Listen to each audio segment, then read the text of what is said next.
In preparation for our upcoming road trip to Alaska, we thought it'd be a good idea to talk to somebody who's actually done this trip recently. So just a few years ago, Jody and Tommy of Purple on 3 YouTube channel rode their Harley Davidson motorcycle and Am Spyder to Alaska and back. And well, they had quite an adventure, and that's an understatement to say the least. We're going to talk about what worked, what didn't work, what were their favorite parts, what they learned, what they would do differently, and how they experienced a very dramatic and unexpected finale.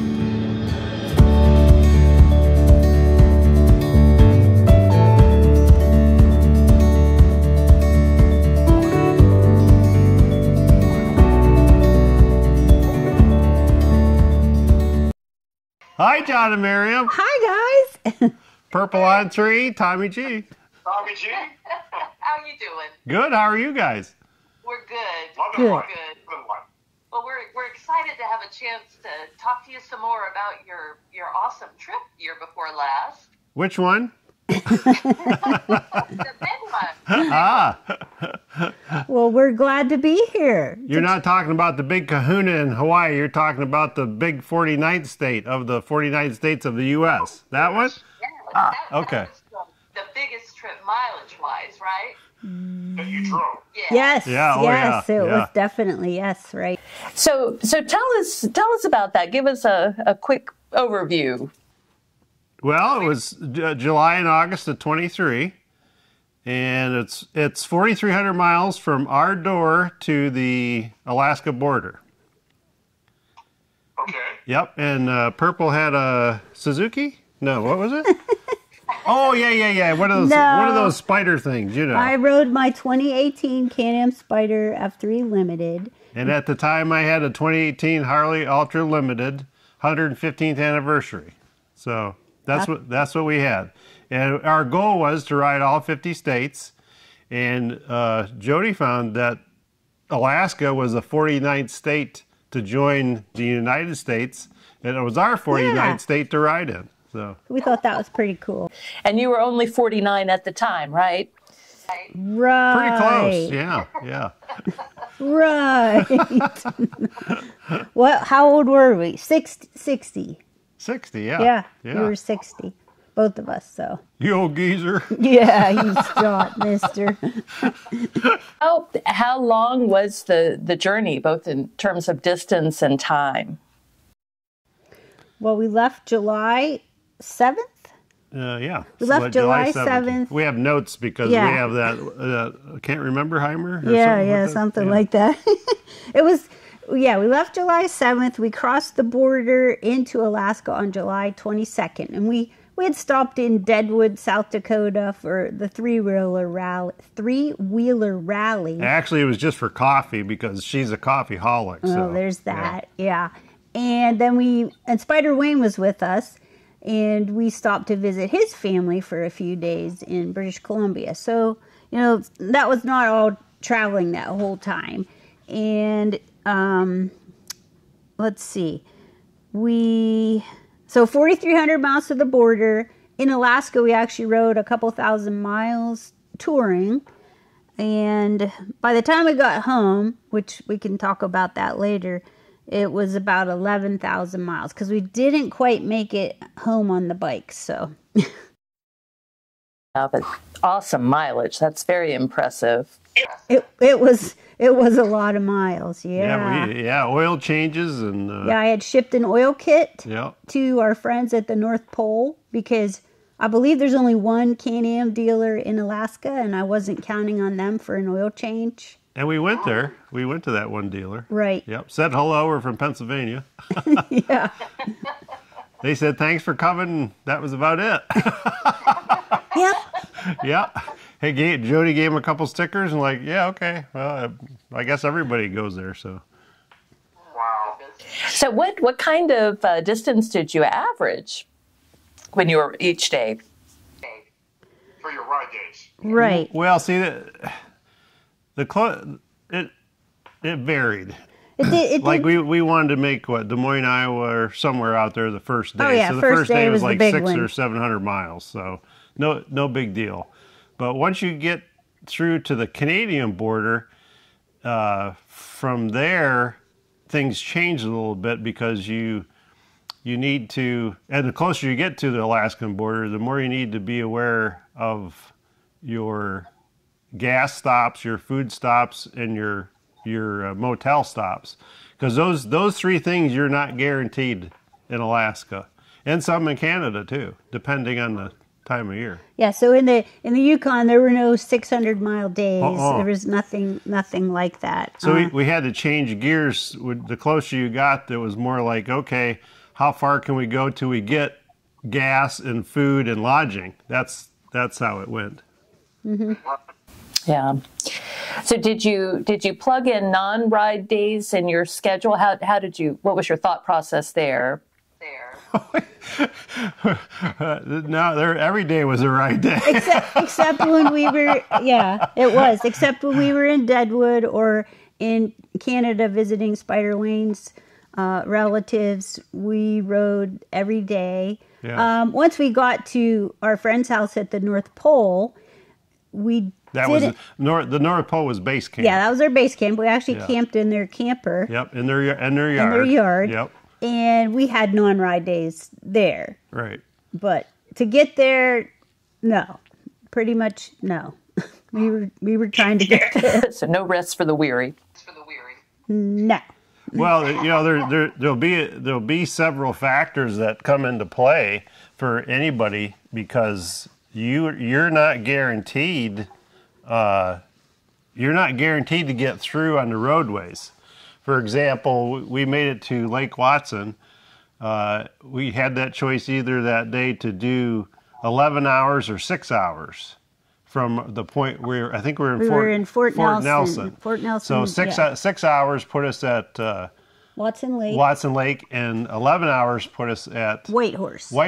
So, how was the day going? What was the weather like? How was always look 2 days ahead for lodging and so forth. And the other thing too is you met people at the gas stations, and it was like, hey, how is it 50 miles? How is it 100 miles down the road? It was like, you could share information, which was kind of nice, because we made it to Lake Watson, but that night they had heavy rains. The cliffs around Muncho Lake collapsed, and the road collapsed, and then no one made it through from there to Lake Watson. Or no, they had to turn around and come back. They had to turn around and go back to Watson Lake. Yeah, Watson Lake. And the other people had to turn around and go back to Fort Nelson. Yeah. So you're not guaranteed passage on the roads. And that was in July. Yeah. So we're not, you'll see it's a whole different world. And it's a rugged world. It is the last frontier. And remember, you're not guaranteed gas, lodging, or food. So yep, we're prepared. Plan accordingly. Yeah, I bet you we'll are. find out when we get back how prepared we were. That's another story. Another conversation.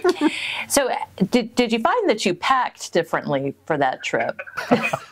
Oh yeah. Well, yeah. we have some items on our table. Yeah, we have some here. items. We'll show you. I know you can't see them, but this is one of the most important, or so I thought. This is the heavy-duty Frontiersman 64-ounce Frontiersman Bear Attack Spray. See, so I thought, the more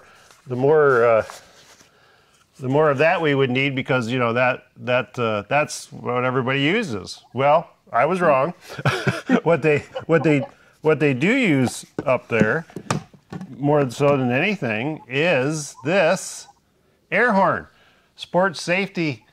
You'll see this one says pranks and more. Well, you need the Coast Guard size version of this, when you're up there. So you need an air horn. Not so much the bear spray.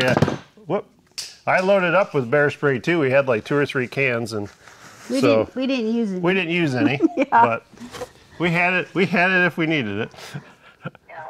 Oh, there was another item that you got for the trip. This one, right?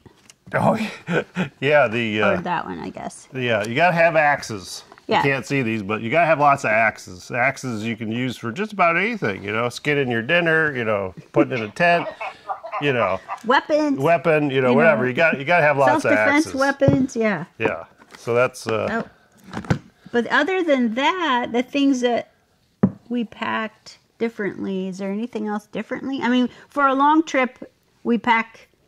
Well, you got your general toolkits. Yeah, you gotta have toolkits. You got to have an air compressor for the tires. For the tires. You got to have a plug kit. Plug kits for tires. Plug kits for tires. First aid kit. First aid. Yep, you got to have a first aid kit. Go through your first aid kit, make sure it's up to date, and and so forth. Compressor, the plug kit, lots and lots. We have lots and lots of mosquito repellent. Mosquito repellent. You'll need it. I hope you have gallons if they make a DEET 100, buy it, but I wouldn't use too much of it. You know what I mean? So another important thing is, I know you can't see this, but my gosh, I didn't know he was doing this. When you get up there, you want to see wildlife, and you'll see wildlife. You'll see moose, and you'll see coyote and fox, wolf maybe or so, but everyone wants to see a bear. So listen, John, don't waste your money like I did on the Oscar Mayer Wiener bacon, because bacon, I don't think the bears really care, but don't spend your money on like the turkey bacon, okay? Get yourself Black Forest dry rubbed uncured bacon. I had my Oscar Mayer bacon to pack. It was thawed out.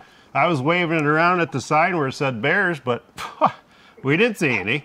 So, but yeah, don't spend a lot of money in the bacon. But Oscar Mayer doesn't work up there. So we didn't see any bears in Alaska at all. We saw some in Canada. Lots along in the Canada. road we did. Yeah. Lots in Canada. None in Alaska. None in Alaska. Yeah. Oh, okay. But that's it. That's the thing you need to be aware of. People hit moose all the time, and just like a few minutes ahead of us, a truck had taken out a moose. People were, taken to a medical facility. But you got to watch the wildlife. There's a lot more, and moose are bigger than deer, like they are here in the States on the eastern half. So, yeah. Ruin your whole day. yeah, your whole trip. Yeah. All right. Well, how did the Spyder and the Harley perform on that trip? Rugged as it. That Spyder, I wanted to push over the cliff. Nothing happened to it. Nothing went wrong with it. The tire pressure was the same the whole way through. It was like, sheesh, Yeah, we didn't have any issues mechanically. No flat tires. We were grateful. Yeah. Now you might be surprised, because a lot of people talked about this. They thought because I had 3 wheels that I would be the one that could go faster on the roads, and that was not the case. And after Tommy G rode the Spyder for 7,000 miles last year, he realized why the 3 wheels was harder to navigate on those roads than 2 wheels. The three wheels of a Spyder, because there's 2 in the front and 1 in the rear, when you go over the washboards and the potholes and the frost heaves, you're getting hit 3 times with all the abnormalities, where with the motorcycle, the 2 wheels are lined up, front to back, back to front, and it's a lot more comfortable. But the Spyder, no way. And we also had both bikes serviced before we went. We wanted to make sure they were going to make it. So yeah, new batteries, new tires, everything fresh. Yeah. So what about lodging? You kind of mixed it up with your accommodations and some camping thrown in. How much of the time did you actually camp? Well, we had cabins, tent, the campers, motel Airbnbs. Did we stay in a motel at all up there? Not in Alaska. Not in Alaska. We never stayed in a motel. They were expensive. Anchorage, as you can see, Motel 6 was $600 a night. Oh, man. Wow. For Motel 6. And it's like, I said, we'll just pitch our tent in the Walmart parking lot. So, But we didn't. but we didn't do that. We found an Airbnb in Eagle River, which is close to Anchorage. Yeah, that was an interesting story for another video. But they were Russian and they loved to play badminton. So when we arrived, they were playing badminton at dusk in their yard and asked us to play, thinking that we had never played it. But since I was semi-professional in high school, it was interesting. But that was an older RV, and I believe it was $150 for one night. $150 for a RV that was 20 years well old. used. Yeah. Yeah. Yeah. And free badminton. What's that, Miriam? And free badminton.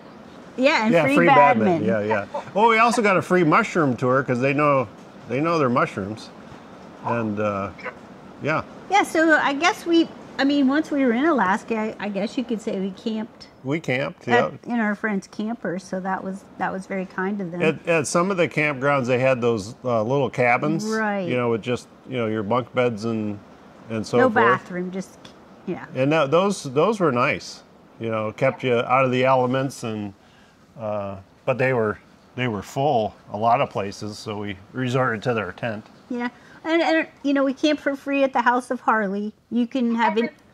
I remember that video. Yeah. That's one of my favorite videos from that trip. Oh, well, thank you. They even let the spider camp there, isn't that something?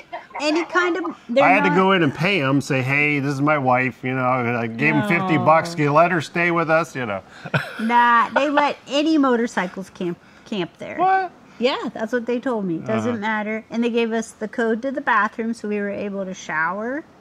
Yeah, it was pretty nice. We were the only ones there at the time. There was a gentleman who was a native of Alaska, native Indian, and his name is Mark. And he was a fascinating person and kind of like a, what do you want to say? Like an ambassador. An ambassador for Alaska. That's what I would call him. He came in on his Ducati, asked, where we were from, what we were doing, what our plans were. He spent like half the day with us, and it was really neat. And do, and yeah. I think, Thank you, Mark. Yeah, thanks, Mark. We're friends on Facebook. We keep in touch a little bit. Yeah, some people call them travel angels, right? Travel angels. That's a perfect word. Yeah. Yeah. So I heard you say that you made your accommodations about 2 days out. Was that kind of standard practice? Well, till we got an understanding of just where the lodging was and what was available. So I would try and call maybe 2 to 3 days ahead and say, we think we're going to be in this location on this day. How many rooms do you have available, or what's available for us? I mean, even in coming back, we stayed in a shipping container. Oh, that's right. In Jade City. And you know what? Those shipping containers, they make a nice little place, I'll tell you. It was very eclectic. Yeah. Very eclectic. Of course, you had to walk outside, I think I've seen them on like Instagram as a tiny house kind of setup. Yeah. Probably. Yeah. A lot of the places in interior Alaska had water issues.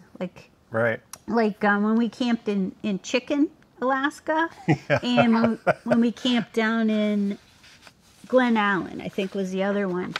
You paid for your shower by the minute. So, what was that? Because they had to haul all their water in. What was that place at Bear Campground? What was that? That was in Glen Allen. In Glen Allen, there's a campground there, and let's just say it needed major improvements, but. The woman handed me, there's these little tokens that look like a shape of bear head, Yeah. And she hands me these. She goes, now don't lose these. You're gonna need those if you want to get water, get a shower. I'm like, what? She goes, yes, you get how many? We get a minute. Something like a minute or 2 minutes a piece, and I'm like, well, I said, could I buy some more? Oh no, you can only have 2 because that's all we're allowed because we have to haul our water. So. Field showers at home or something. Yes, you better practice. And the sinks and the toilets were on one side, and the wall didn't go all the way up to the ceiling. So it's not like you could see into the shower stall across from you, but you could hear everything. And I had an interesting experience there. Oh my. Yeah, so it was pretty funny, but I don't think the woman or her husband thought so, but I thought it was pretty Yeah, funny, it was so. pretty funny. Here. Well, what about weather? What kind of weather did you encounter? Surprisingly, great weather. Yeah. We had our heated gear on once, maybe? Once, yeah. Once, and that was in Canada. Rain gear a few times. Rain gear a few times, because you know that raincoat helps keep you warm. Yep. But it was pretty warm. Cooler near the coast. Right. But interior Alaska, Fairbanks and North Pole was like almost 80 degrees. We're We were sweating. shocked. Yep. Hot Shocked. and dry. Yeah. We picked Strawberries for our friends. and Raspberries. raspberries in the North Pole. Yeah. Cool. Yeah. Oh, we went gold mining, and we did Oh, find yeah. gold. That was fun. Right. Yeah. Yeah. Yeah. Well, you know, I don't know if you saw our video, but we really have a legitimate concern about a possible volcano erupting in our trip, Mount Spur. Yeah. Don't worry about it. That just adds the excitement, Miriam. Well, that's what Miriam said. It hasn't blown since '92. I just have a feeling it's going to happen. Oh no. Well, that's okay. Just prepare for it. Okay, so get your way in and out. And ask the locals. Hey, has it gone up yet? Do you see any lava coming out? And if it is, turn around and go back. I mean, Yeah, well, that's true. But did you have any concerns like that, wildfires, or you mentioned the mudslide? Well, that was a good point, because where we live here in the U.S., Pennsylvania, Western Pennsylvania, and the Eastern United States, wildfires are not something that we have to deal with Right. very often, and we don't worry about it or think, I can't get from here to Florida or something. But I'll tell you what, our friends in Canada said, you better be prepared. So there's a site, 911. Is it 511? Or 511, 511? Alaska 511, and it gives you updates on all the roads by the minute. And In the Yukon too. in the Yukon Yeah. too, you can get it for each territory in Canada, the Yukon, British Columbia, Alberta, etc. And I'll tell you, it was a whole new respect. We got caught twice in wildfires where we had to stay in town for a day or two until they got the road open for us to get out. So volcano, yeah, okay. Wildfire, that's serious stuff there. I mean, you. That If would. the volcano blows, it could spur a tsunami. That's something I've never had to worry about. Oh my God. Oh, you guys no. are gonna have it all. Yeah. The whole package. Yeah, and let me show you. You can't see, but I'll show you your viewers. One thing that you do want to buy and purchase, and maybe you have already, is called the milepost. Oh, yeah. And I'll tell you what, that is the It's like the Alaska Bible. Alaska Bible. That's also for Canada too. Right. But our whole, as you can see, they can't see, but we have our whole trip. I went over all that whole book and studied it, to get ideas, because things change. The gas station that was there for us 2 years ago, it might not be there now. So now you got to figure, okay, well, it's maybe 50, 75 miles to the next gas station. Is it open? Do they have gas? Does the credit card work? If not, do I have cash backup? I mean, just the things that you never have to think about in the lower 48, you've got to prepare for on your trip. And so, like for a gas example, so if you go, a lot of gas tanks up there are these huge, Tanks. 20, 30, 40,000 gallon tanks on top of the ground. They're not underneath the ground. And those tanks, usually you can pay for it with a credit card, but the Wi-Fi has to work. If the Wi-Fi is down, there's been people have told us that you're lined up for 2 days, you know, several miles long to get gas. Jiminy Christmas. So I mean, it's just things that you would never encounter in the lower 48 that you might encounter and need to prepare for. So what do? You take a few extra gas cans with you and, you know, sell alongside of the road, make some money to keep your trip going. That's all.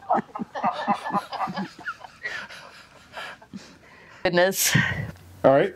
What's next, Mary? Well, looking back, what are your favorite memories of that trip? And it could be people interactions, it could be food you ate, sights you saw. What are the stories you love to tell? Well, the interaction with the woman in the shower was interesting. Yeah, that was one for the books. I'll say that much. Eating halibut for the first time was absolutely amazing. Like, I've never had such delicious fish in my whole life. Right. I loved it. And salmon. I was not the biggest salmon fan, but I found that the salmon there was equally delicious. That was just yummy. One of the highlights for me would be actually just crossing the border. Like, we made it, you know? Yeah. I couldn't believe that we actually made it. Standing there by that sign that says, "Welcome to Alaska," was like, I don't know, it's just like, it was huge. And you felt this sense of camaraderie with everybody else. Because, oh yeah, everyone's jumping and screaming, and like, all the campers and the trucks and cars that they made it, you know, and they're like, "Well, let us take your picture. We'll take your picture. You know, let's all get a picture together." You had no idea who they were, but everyone we're in their family photos. We're in their family photos, like, hey, you know, purple on 3. Watch, like, and subscribe. Oh, brother. I also liked one of the highlights for me was the Solomon Gulch fish hatchery down in Valdez that we went to, because the sea lions were there, and I made a video about that too. The sea lions were there, and I called it the all-you-can-eat salmon buffet because that was nuts. They were so fat and so happy, and because they were just throwing these salmon up in the air and gulping them in one bite. Yeah, 1 or 2 bites. Yeah, I mean, all day. Wow. Yeah. If you like wildlife, and if you like to experience the outdoors, you know, Denali didn't show her face. You know, we'll have to go back and see if we can see her again. But if you like camping, if you like remoteness and not seeing people for days or hours, it's the place. I mean, it definitely is an adventure. Or just being somewhere where the landscape is so vast, you feel small. Well, you know, on the way up to Alaska, we had to go through the Canadian Rocky Mountains and the glacier pass. Oh yeah. I could have rode up and down those glaciers all day long. It was incredible. Of course, you know, we don't have them here, so that's the first time we've seen them, but it was absolutely incredible.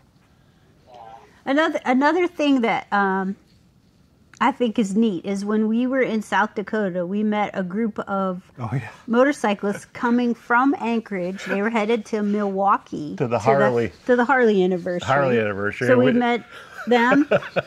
Julie was one. Yeah. Well, wouldn't it be like a coincidence? They go to Wisconsin to the Harley, and we go to Anchorage, right? Or Alaska. I mean, you know, weeks away, and they're going east. We're going northwest, and you know, we said goodbye because you're never going to see them again, right? Or so we thought. The day we camped at the House of Harley, we were admiring this beautiful. Do you remember what kind of bike it was? Oh, it was like a Softail Deluxe, beautiful gorgeous. Turquoise and white. And I'm like, wait a minute. I said, Jody, that's the woman we met at the gas station in South Dakota. Yeah, she came out of the Harley dealership. It was Julie. I'm like, oh my gosh. That's crazy. You feel small. And that was nuts. I mean, because that's thousands of miles. Thousands of people. Yeah. And there she is. So it was that was crazy to me. Yep. Well, you know, hindsight's always clearer than foresight. So looking back, what would you have done differently?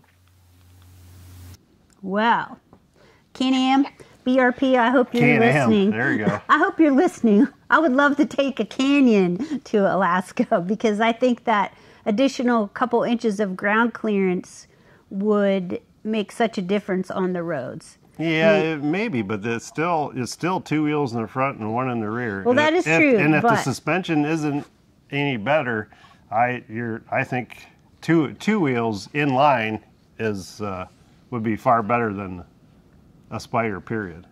But that's just our opinion. So other than that, what would we do differently? Well, funny story. So when was it? In August. Our friend said, are you leaving soon? "Are you leaving soon?" And I'm like, Yeah. "Oh, maybe we overextended our stay." He's like, "No, you stay as long as you like." But he said, we get maybe several inches or feet of snow the first week of September. I'm like, "What?" I said, "No." I said, "You're kidding us, He goes, "No, I'm not." So we thought about it for a couple days, and I checked it out online. I'm like, "Holy mackerel, we better beat feet south." So we did. The first week of September in the North Pole, they had 6 to 8 inches. Mm-hmm. We'll be home. You'll be home by then. Good. So just the locals know. But I don't think we would pack. I wouldn't pack any differently. No. I don't think I would do. Well, thanks to you, John and Miriam. Yeah. Your dehydrated meal Yep. video we watch you have, we ate a lot of those. Yeah, we did. Because, on the motorcycle, you made your trip, maybe there's not food where you want, maybe this place is closed. And we pull over for the night. It's like, "Oh, I'm too tired. I don't want to find any food in town or whatever." So open up the MRE, add your hot water, and voila, instant meal. Yeah, and breakfast too. Yeah. Yeah, those were a great help. So thank you for talking about that and sharing that. From the early days, the flavor profiles were pretty good. Oh Yeah, yeah. They were real good. Yeah. In fact, I'm still getting them. It's staple. Well, do you recommend this kind of trip to others? It depends. That depends. You have to be prepared for anything. Right. Would have to take all the equipment that we took because you never know what could happen, and we would go hours without seeing anybody. So should something arise, no one's coming to help you. No. No, you're on your own. You're on your own for everything. Eventually someone will come. Eventually, but you have to be prepared. If you don't know first aid, you should take a course because again, it was interesting. People that would get hurt, like maybe in a motorcycle or car accident, they would get to them and then they would fly them by plane or helicopter from wherever it's at in Alaska to maybe Vancouver or Seattle. Yeah. Because Anchorage doesn't have the facilities to do everything that needs to be done if it's serious. Right. So that, and some locals even told us to get to doctor's appointments, they'd have to book a flight on a small single engine plane to get to their doctor appointment. So it's a totally different world, and you can and we're not trying to scare anybody by any means. Anybody could do that, but you need some riding time under your belt. You need to prepare. And know how to plug your tire if you should get a hole. But just basic things you maybe should know already. Well, I think overall the concept of self-reliance is sort of a lost focus or a lost art in our culture, and it's sad. Right. Oh yeah. That's true. That is true. Yes. So. Yeah. No, we would highly recommend it. People take their, like the what's that called? Overlanding. You get a truck or a SUV and you put your camper and all your equipment in and go deep into the bush. You'll see machines up there that are whoa, those are serious people that that overland. I mean, you could almost drive your motorcycle underneath them. They're so high and tires. But that's, you know, if we had to go back in a vehicle, oh, it'd be great to take like a truck with a camper. You wouldn't have to worry about lodging. You got all your food. You know, you just drive around until you get stuck, you know. You have a winch. Pull yourself out. Yeah, there you go. See? See, you guys are already ahead. Speaking of getting stuck, your trip did not have the ending that you had planned. Do you want to talk to that? Sure. No, it didn't. We had a medical emergency. I had a medical emergency when we were in Sioux Falls, South Dakota. And I had no idea anything like that was going to happen. None. No, None. we were not prepared for what happened. It happened suddenly. But it was the best place to have it happen. Well, someone had to stop in, where was it, in South Dakota for coffee. Right. Yeah, Custer. Was it Custer? Custer. We spent an extra day in Custer because we were having so coffee. much fun. They have good coffee. So we know a great place in Custer if you want to go there for coffee. Custer Crazy Horse Campground. Custer Crazy Horse Campground. Cabin 13 is the name of it. Oh, that's great coffee. You know, but yeah, so we had to stop there for coffee, but then things changed. We made it to Sioux Falls the next day and met up with some people, and then that morning our whole world got turned upside down. Yeah. So my wife had a type of stroke, and she did a video about that, but she's made it back, you know. She's with us, she's made it back, and she's itching to get me out on the road here. I am. Tommy, I think you did a great job holding it all together in Sioux Falls as well. Well, thank you. It wasn't easy. You know, we've been married 38 years, and she just did a video where I threw her under the bus.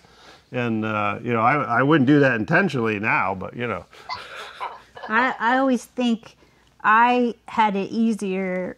I mean, even though I was in severe pain, I had it easier than him for at least a couple of days until his family got out there, you know. Like, he had nobody there. Nobody. Yeah. So. Yeah. I appreciate everyone's prayers. It was a blessing where we were. You know, we weren't out riding the motorcycles on the road that day. We had just started to pack. Yeah. We were 3 miles from the only brain and trauma center in the state of South Dakota. We made it there in 5 minutes. You know, I mean, and that all that together. I mean, it was a miracle, and we thank God every day that you know, looking back, that's where we were supposed to be, you know. So. Yeah, absolutely. But we're all people. So we didn't make it. We didn't actually make it home from Alaska. So my brothers came out with their trailer and and they loaded the bikes and the equipment up, and my brother got a speeding ticket on the way home. So I forgot about that. Oops. But yeah, it's our lights just went out. Is that the power? Yeah. Yeah. All right, we're back. We're kind of back. We're not back. Wait a second. The power keeps going out. Is it going to be okay? Oh wait, nope. It's trying real hard to come back on. Okay. Hang on. Intermission. All over the place. All right, so in summary, write this down. Okay. You can't see what he's doing. I got my pen here. Alaska 511. Alaska 511. You're gonna buy the Show 'em the Milepost. You're gonna buy the Milepost travel planner. And you're gonna go through it and plan your trip using that book. All right. And in it they have this nice map, because that's one thing you're not guaranteed either is connection with your phone. And if you have the map, I know we're going back. You know, when we were raised, we used maps instead of good old Google. paper maps. But or as they do now, you can offline or offload your Google Maps. Or my Garmin Zumo XT worked. Yeah. I didn't need cell service for that. So. And all you got to do other than that is buy yourself some hiking shorts and some Canadian money and just go at it. Have a blast.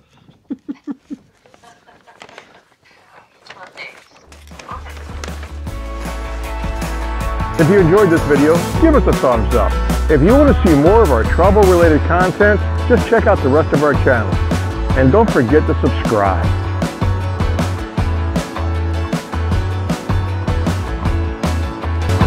We don't know where we're going, we just want to get gone.